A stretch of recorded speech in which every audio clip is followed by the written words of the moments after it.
Ai udhëtonte me autoritet për të arrestuar të krishterët dhe në pak sekonda jeta e tij u përmbys. Një dritë e pamundur, një zë që vinte nga qielli dhe një pyetje që ndryshoi historinë e krishterimit përgjithmonë. Si u shndërrua një përndjekës i dhunshëm në misionarin më të madh të besimit? Dhe pse ajo verbëri e përkohshme ishte pjesë thelbësore e planit? Vazhdoni deri në fund sepse detajet më të thella të këtij shndërrimi shfaqen vetëm në pjesën e fundit dhe regjistrohuni që tani në kanal me zilën e aktivizuar për më shumë zbulime biblike goditëse. Ai mbante letra që ishin dënime me vdekje.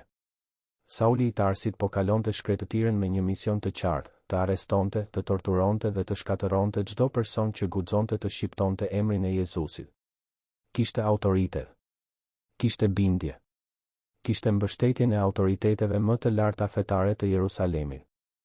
Ajo që ai nuk kishte, ishte as ideja më e vogël se, pak kilometra larg Damaskut, e gjithë jeta e tij do të çmontohej në sekonda nga një dritë që asnjë sy njerëzor nuk do të mund ta duronte. Për të kuptuar peshën e kësaj skene, duhet të dini se kush ishte ky njeri para asaj dite. Sauli lindi në Tars, një nga qytetet më të rëndësishme të Kilikisë, rajon që sot i përket jugut të Turqisë. Nuk ishte një qytet i zakonshëm. Tarsi rivalizonte me Atenën dhe Aleksandrinë si qendër intelektuale e botës antike. Kishte një nga universitetet më të mëdha të perandorisë romake, me mbi 500 vjet traditë filozofike. Aty jetonin mendimtar stoik të famshëm, si Atenodori, tutori i perandorit August. Shërbente si pikë takimi mes kulturës greke të sofistikuar dhe rrugëve tregtare që vinin nga lindja. Të lindja atje do të thoshte të kishit akses në një edukim që shumica e banorëve të perandorisë as nuk do të ëndërronin ta kishin. Por Sauli nuk ishte vetëm një qytetar i Tarsit. Ai ishte qytetar romak. Ky detaj ndryshon gjithçka. Shtetësia romake në shekullin e parë ishte një privilegj jashtëzakonisht i rrallë, veçanërisht për hebrejnë. Nga 10 miliona njerëz që jetonin në sundimin e Romës, vlerësohet se më pak se 10% zotëronin shtetësi të plotë. Për një hebre të diasporës, kjo gjendje ishte pothuajse e pamundur të arrijej. Do të thoshte mbrojtje ligjore absolute, e drejtë për një gjykim të drejtë në çdo provincë dhe imunitet ndaj disa formave të ndëshkimit që konsideroheshin degraduese. Një qytetar romak nuk mund të fshikullohej pa një dënim paraprak. Nuk mund të kryqëzohej në asnjë rrethan. Kishte të drejtë t'i apelohej drejt për drejt perandorit në Rom nëse e konsideronte ndonjë dënim të padrejtë. Sauli e mbante këtë status që nga lindja, ndoshta i trashëguar nga babai ose gjyshi i tij, gjë që tregon se familja e tij zinte tashmë një pozitë të lartë shoqërore prej të paktën 2 brezash. Në të njëjtën kohë, ai ishte farise. Bir farisenj. Nip farisenj. Farisejt përfaqësonin elitën fetare intelektuale të Izraelit. Ndryshe nga saducejt, të cilët përqendroheshin në tempull dhe në aristokracinë priftërore, farisejt i kushtoheshin studimit të hollësishëm si të shkrimeve, ashtu edhe të traditave gojore të përcjella brez pas brezi. Sipas historianit Flav Josefi, i cili jetoi në të njëjtin shekull, kishte afërsisht 6.000 farisej në të gjithë Juden. Popullsia hebreje në Palestinë sillej rreth 2 milion njerëz. Të ishe farise do të thoshte t'i përkisje më pak se 1/3 së 1% të popullsisë. Një grup i vogël, por me ndikim disproporcional mbi jetën fetare të popullit. Të bëheshe farise kërkonte vite për kushtimi. Një i ri duhej të memorizonte plotësisht 5 librat e Mojsiut. Të zotëronte 613 ligjet e identifikuara në Torahu, 248 urdhërime pozitive dhe 365 ndalime. Të njëjtë interpretimet e mjeshtërve të mëparshëm dhe të tregonte aftësi për të zbatuar ligjin në situata të reja. Ishte një trajnim që mund të zgjaste një dekadë ose më shumë. Sauli shkoi përtej asaj që pritej nga çdo i ri farise. Ai u dërgua në Jerusalem, qendra e botës hebreje, për të studiuar në këmbët e Gamalielit, mjeshtri më i madh rabinik i brezit të tij. Gamalieli ishte nipi i Hilelit, themeluesi i një prej 2 shkollave kryesore të interpretimit të ligjit. Të studioje me Gamalielin ishte e barabartë me kryerjen e doktoraturës në institucionin më prestigjioz të botës antike. Vet libri i veprave përmend se Gamalieli ishte i nderuar nga mbar populli dhe tregon një episod ku fjala e tij ishte e mjaftueshme për të qetësuar të gjithë Sinedrin. Si u bë Sauli, i trajnuar nga një mjeshtër i njohur për moderim, për ndjekësi më i dhunshëm i të krishterëve? Kjo pyetje nuk ka një përgjigje të thjeshtë. Ajo që dim është se zelli i Saulit te i kalonte atë të bashkëkohësve të tij. Ai vetë do të shkruante vite më vonë, në ligjin hebre, unë ua kalova shumë bashkëkombësve të moshës sime, duke qenë shumë më i zellshëm për traditat e etërve të mi. Dhe në një letër tjetër, sa i përket zellit për ndjekës i kishës, sa i përket drejtësisë që është në ligj, i pa të medh. I pa të medh. Kjo fjalë mban një peshë dërmuese. Sauli nuk ishte një fetar mesatar që her pas here merrte pjesë në aksione kundër heretikëve. Ai ishte më i miri në atë që bënte. Më i përkushtuari. Më i binduri. Më i pamëshirshmi. Dhe kur lëvizja e ndjekësve të Jezusit filloi të rritej në Jerusalem pas kryqëzimit dhe raporteve shqetësuese të ringjalljes, Sauli pa një kërcënim ekzistencial që duhej eliminuar para se të infektonte të gjithë Izraelin. Momenti i parë kur ai shfaqet në shkrime është i një brutaliteti që të ngrin gjakun. Stefani, një hebre helenist që fliste rrjedhshëm greqisht, ishte zgjedhur si një nga 7 djakët e kishës së hershme. Teksti i veprave pohon se kundërshtarët e tij nuk mund t'i rezistonin urtësisë dhe frymës me të cilën ai fliste. Të paaftë për ta mposhtur në debat, ata përdoren shpifjen. Korruptuan njerëz për ta akuzuar për blasfemi. Stefani u tërhoq zvarr para Sinedrit. Atje, para të njëjtit këshill që kishte dënuar Jezusin pak vite më parë, ai shqiptoi një fjalim që përshkoi të gjithë historinë e Izraelit. Filloi me Abrahamin. Kaloi te Jozefi në Egjipt. Detajoi jetën e Mojsiut. Arriti te Davidi dhe Salomoni. Dhe pastaj, pa paralajmërim, përmbysi tryezën. Njerëz kokfort dhe me zemër të parrethprerë. Ju gjithmonë i rezistoni frymës së shenjtë. Cilin nga profetët nuk e përndoqën etërit tuaj? Dhe vran ata që parashikonin ardhjen e të drejtit, të cilit ju tani u bë të tradhtar dhe vrasës. Tradhtar. Vrasës. Reagimi ishte shpërthyes. Teksti i veprave përshkruan se dëgjuesit kërcëllinin dhëmbët kundër tij. Shpreha tregon një tërbim visceral, pothuajse shtazor. Mbyllën veshët. Bërtitën për të mbytur zërin e tij. U hodhën të gjithë së bashku kundër Stefanit, e nxorën jashtë mureve të qytetit dhe filluan ta vritnin me gur. Dhe ku ishte Sauli në këtë moment?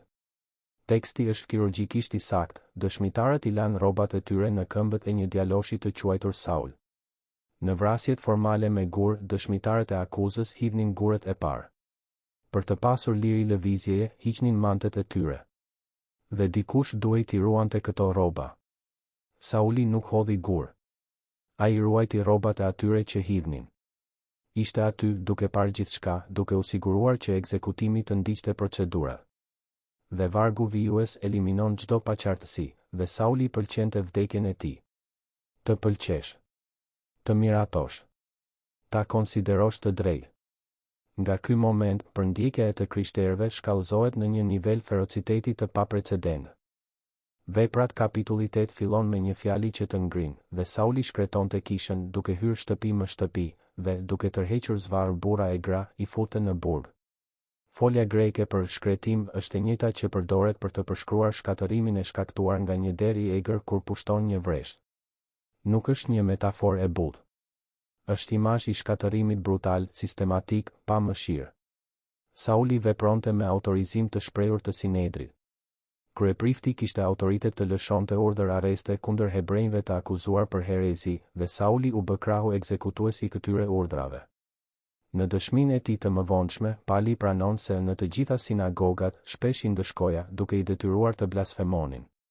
Ai torturonte njerëz derisa ata të mohonin Jezusin. Por Jerusalemi nuk ishte më i mjaftueshëm. Të krishterët filluan të iknin në masë. Shpërndarja e shkaktuar nga përndjekja, ironikisht, përhapi ndjekësit e Jezusit në të gjithë Juden, Samarin dhe përtej. Damasku, rreth 240 kilometra në veri të Jerusalemit, strehonte një komunitet hebre prej ndoshta 15 deri në 20.000 njerëz, dhe një pjesë e tij kishte përqafuar besimin e ri. Sauli vendosi të shkonte t'i merrte. Ai shkoi te kryeprifti dhe kërkoi letra zyrtare për sinagogat e Damaskut, duke autorizuar arrestimin e çdo hebreu që ndiqte udhën, siç quhej lëvizja e krishterë. Me këto dokumente në duar, Sauli mblodhi një shoqërim dhe u nis. Udhëtimi nga Jerusalemi në Damask zgjaste afërsisht 6 ditë në këmbë, duke marshuar midis 30 dhe 40 kilometra në ditë. Ishin 240 kilometra ecje në ndjellin e pamëshirshëm të lindjes së mesme, me temperatura që lehtësisht kalonin 40 gradë Celsius gjatë orëve qendrore të ditës. Pse Sauli do të merrte këtë mundim? Përgjigjja qëndron në intensitetin e bindjes së tij. Ai nuk i shite të krishterët thjesht si njerëz të gabuar. I shite si një sëmundje shpirtërore që kërcënonte të infektonte të gjithë Izraelin. Çdo ditë që kalonte pa veprim ishte një ditë kur herezia përhapej më shumë. Për Saulin, ai udhëtim 6 ditor në përshkretëtir nuk ishte sakrificë. Ishte detyrë e shenjtë. Ishte urgjencë hyjnore. Dhe pastaj erdhi momenti që do ta ndante historinë në para dhe pas. Teksti i veprave tregon se, kur ishte rrugës dhe po i afrohej Damaskut, papritmas e rrethoi një shkëlqim drite nga qielli. Në rrëfimin e tij të mëvonshëm, Pali specifikon se ishte rreth mesditës dhe se drita ishte më e shndritshme se dielli. Detaji kohor ka rëndësi. Mesdita në shkretëtirën siriane do të thotë diell në kulm, ndriçim maksimal natyror. E megjithatë, drita që u shfaq u përshkrua si më intensive se e gjithë kjo. Imagjinoni skenën. Një njeri i vendosur, i rrethuar nga shoqërimi i tij, pak kilometra larg destinacionit ku do të ekzekutonte misionin e tij të kapjes. Dielli ka orë që godet. Djersa rrjedh në përfytyrë. Syt janë gjysmë të mbyllur kundër dritës. Dhe pa pritmas, pa paralajmërim, një dritë edhe më e fortë mbështjell gjithçka. Nuk vjen nga një drejtim specifik. Rrethon plotësisht. E pamundur të shikosh në asnjë anë pa u verbuar. E pamundur të ikësh. Sauli bie në tokë. Burrat që udhëtonin me të gjithashtu vërejnë diçka të jashtëzakonshme. Në një rrëfim, veprat thonë se ata dëgjuan zërin, por nuk pan asnjë njeri. Në një moment tjetër, Pali pohon se shokët e tij pan dritën, por nuk e kuptuan zërin. Përshkrimet tregojnë se përvoja kishte shtresa të ndryshme. Të gjithë vërejtën diçka mbi njerëzore, por vetëm Sauli i kuptoi fjalët. Mesazhi ishte personal. Saul, Saul, pse më përndjek? Pyetja nuk fillon me akuzë. Fillon me një emër. Të përsëritur 2 herë. Në traditën hebraike, kjo përsëritje mbart kuptim të thellë. Zoti thiri Abraham, Abraham para se të ndalonte sakrificën e Isakut. Thiri Mojsi, Mojsi të ferza që digjej. Thiri Samuel, Samuel në tempullin e Silos. Tani, në shkretëtirën siriane, i njëjti zë thërret, Saul, Saul. Por përmbajtja e pyetjes është absolutisht dërmuese. Pse më përndjek? Sauli përndiqte të krishterët. Njerëz prej mishi e kocke që ai tërhiqte zvarr në burgje dhe tortura. Ai nuk përndiqte Jezusin drejt për drejt. Jezusi ishte kryqëzuar vite më parë. Si mundet dikush të përndjek një njeri të vdekur? Pyetja zbulon një të vërtetë që Sauli nuk e kishte konsideruar kurrë, të sulmoje ndjekësit do të thoshte të sulmoje mjeshtrin. Kisha nuk ishte thjesht një grup njerëzish nostalgjik që admironin kujtimin e një udhëheqësi të ekzekutuar. Ishte trupi i gjallë i atij udhëheqësi. Ti prekje ata do të thoshte ta prekje atë. I tronditur, i konfuzuar, ndoshta i tmerruar, Sauli arrin të formulojë vetëm një pyetje: kush je ti, Zot? Përgjigja shkatëron të gjithë botën që ai njihte. Unë jam Jezusi, të cilin ti po e përndjek. Jezusi. Emri që Sauli donte ta çrënjoste nga faqja e dheut. Blasfemuesi që ai besonte se po digjej në ferr. Mesia i rem, ndjekësit e të cilit ai po i gjuante në atë moment të saktë. Gjithçka që Sauli besonte u shem në një çast. Nëse Jezusi ishte i gjallë, atëherë ringjallja ishte reale. Nëse ringjallja ishte reale, atëherë ai ishte vërtet Mesia. Nëse ai ishte Mesia, atëherë Sauli kishte kaluar muaj duke përndjekur vetë popullin e Perëndisë. Çdo siguri, çdo bindje, çdo veprim që ai e konsideronte të drejtë u përmbys plotësisht në një sekondë. Teksti shton një fjali enigmatike: është e rëndë për ty të godasësh me shkelm kundër thumbit. Thumbat ishin shufra me maj metalike që përdorshin për të drejtuar qell. Kur kafsha godiste me shkelm kundër shufrës, vetëm sa lëndohej më shumë. Imazhi është i qartë, Sauli po luftonte kundër diçkaje më të madhe se ai. Dhe çdo goditje që ai jepte kundër të krishterëve kthehej kundër vetë atij. Zëri vazhdon, qohu dhe hyr në qytet, dhe atje do të thuhet se çfarë duhet të bësh. Nuk ka asnjë shpjegim teologjik të hollësishëm. Vetëm një udhëzim i thjeshtë. Sauli, njeriu i sigurive absolute, tani duhej të bindej pa kuptuar. Dhe kur ai ngrihet, zbulon se fjalë për fjalë është në errësirë. Drita që ishte më e fortë se dielli la pasojat e saj. Sytë e tij nuk funksionojnë më. Ai që erdhi për të parë të krishterët të burgosur, tani nuk mund të shohë asgjë. Ai që udhëhiqte shoqërimin, tani duhet të udhëhiqet nga dora si fëmijë. Përmbysja është totale, dërmuese, e pamundur të injorohet. Burrat e çojnë Saulin deri në Damask. Ai lihet në shtëpinë e një njeriu të quajtur Juda, në rrugën e quajtur e drejta. Atje qëndron 3 ditë. 3 ditë pa ngrënë. 3 ditë pa pirë. 3 ditë pa parë. Numri nuk është rastësor në shkrime. Jona qëndroi 3 ditë në barkun e peshkut. Jezusi qëndroi 3 ditë në varr. Për Saulin, këto 3 ditë funksionojnë si një vdekje simbolike e plotë. Për ndjekësi po çmontohet që diçka e re të mund të shfaqet. A mund ta imagjinoni se çfarë kalonte në mendjen e tij gjatë atyre 72 orëve? Çdo kujtim i një dere të thyer. Çdo fytyrë e tmerruar e një nëne të shkëputur nga fëmijët. Çdo seancë torturash ku ai detyronte njerëzit të mohonin emrin e Jezusit. E gjithë kjo tani shihej në një dritë krejtësisht tjetër. Nuk ishte zell. Ishte krim. Nuk ishte devotshmëri. Ishte vrasje. Dhe ndërsa Sauli lëngon në errësirën e tij, në anën tjetër të qytetit, një burr tjetër merr një vegim. Anania ishte një dishepull i Jezusit në Damask. Zoti i shfaqet atij, çohu, shkon në rrugën e quajtur e drejta dhe pyet për një njeri nga tarësi të quajtur Saul. Reagimi i Ananis është plotësisht i kuptueshëm, tmerr. Ai përgjigjet, Zot, nga shumë njerëz kam dëgjuar për këtë njeri, sa të këqija u ka bërë shenjtorëve të tu në Jerusalem. Dhe këtu ai ka pushtet nga kryepriftërinjt për të arrestuar të gjithë ata që thërrasin emrin tënd. Anania e njihte shumë mirë famën e Saulit. Ndoshta njihte personalisht njerëz që ishin burgosur prej tij. Tani po dërgohej ta takonte këtë njeri personalisht. Ishte si t'i kërkojë një deleje të shkonte të vizitonte ujkun në strofullën e tij. Por përgjigja hyjnore zbulon një qëllim që të i kalon çdo frikë.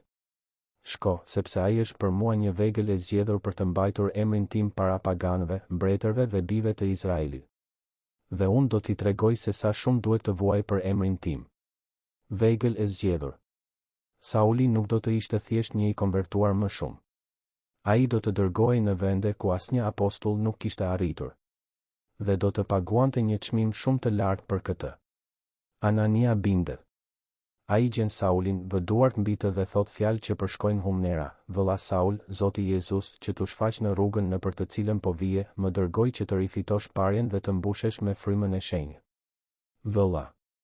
Kjo fjalë e vetme mbart të gjithë ungjillin.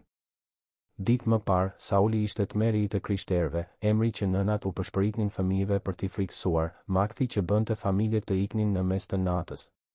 Dhe tani, një i krishter që kishte çdo të drejtë ta urrente, e shikon dhe i thot, vëlla. Nuk ka kërkesë llogarie për të kaluarën. Nuk ka listë akuzash. Vetëm falje e menjëhershme, mirëpritje totale, restaurim i plotë.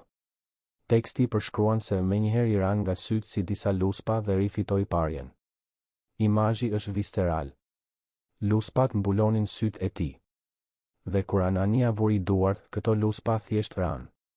Sauli mbylli sytë. Drita u kthye. Por ajo që ai pa ishte një botë krejtësisht tjetër.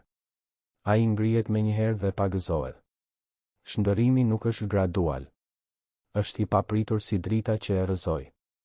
Njeriu që mbërriti në Damask duke mbajtur urdhër arreste, del nga ujërat e pagëzimit si antar i atij komuniteti që synonte të shkatëronte. Ha për herë të parë pas 3 ditësh. Rifiton forcat. Dhe në pak ditë është tashmë në sinagogat e qytetit. Duke predikuar se Jezusi është biri i Perëndisë. Teksti i veprave regjistron reagimin, dhe të gjithë ata që e dëgjonin mbetën të habitur dhe thoshin, a nuk është ky ai që në Jerusalem përndiqte ata që thërrisnin këtë emër dhe për këtë erdhi këtu, që t'i çonte të lidhur?